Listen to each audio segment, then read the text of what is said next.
A whiff of dark matter on the ISS. Presented by Science at NASA.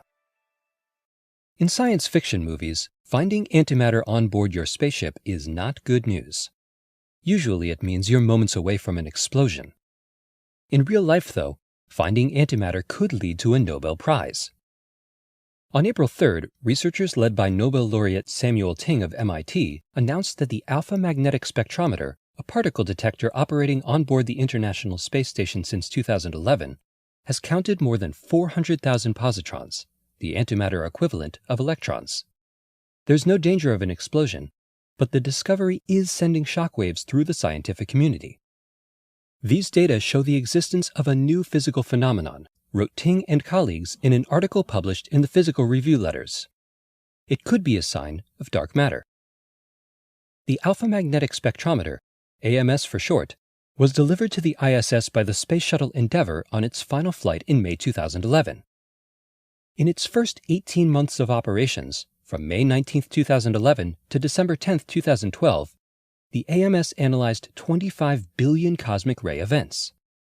Of these, an unprecedented number were unambiguously identified as positrons.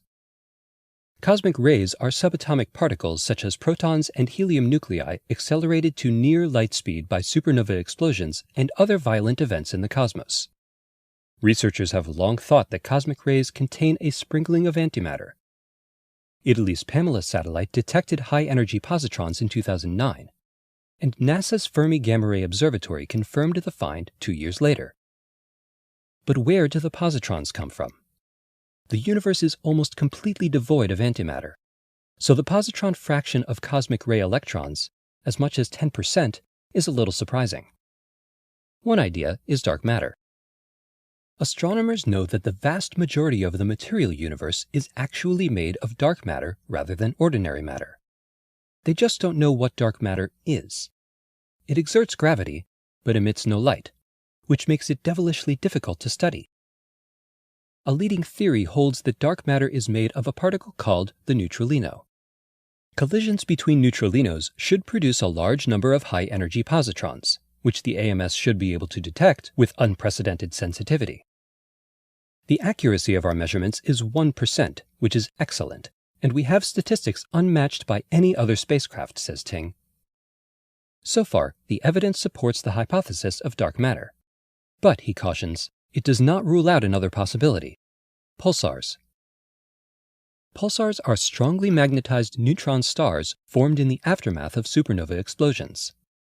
They can spin on their axis thousands of times a second, flinging particles into space with fantastic energies that accelerators on Earth can't match.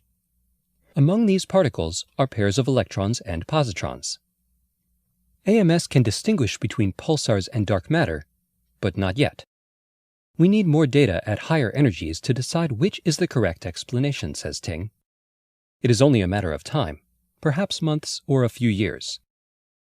Built by scientists from 16 countries with support from the U.S. Department of Energy, the alpha magnetic spectrometer will continue operating for the rest of the life of the space station, at least until 2020. Between now and then, the mystery of dark matter could be solved once and for all. Stay tuned for updates from science.nasa.gov.